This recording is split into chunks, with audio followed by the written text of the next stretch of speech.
Good afternoon, everyone. We have Lewis here today. How are you, mate? Good. How are you? Good, good. So, Lewis, you've been here in Australia for a number of years. From which country? I'm from Mexico.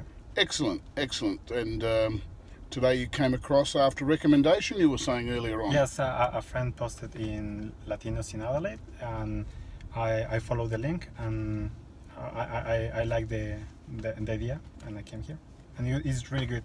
I just passed. You did. Yeah. You passed quite easily too. Yeah, it was. Some good driving lesson instructions. Yeah, How did you find it all? Your understanding and the communication I gave you.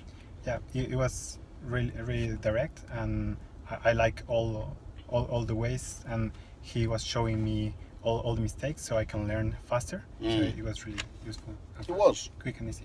Yep. That's how easy it can be. Simple, straight to the point, just so you can apply yourself to your driving, how you have been for a number of years anyway. But now we're converting your licence to the Australian one, so you can happily go on to services, as I say, and happy and safe motoring. Yeah. It's been great having you here, Lewis. Thank you very much. All the very best with your career as your Scientology, your science career in Genetics. genetics. Very, very specialised. So it's great to have you here too. Thank you very much. Thanks, Lewis. All the very best, mate. Thank you. See ya. See ya.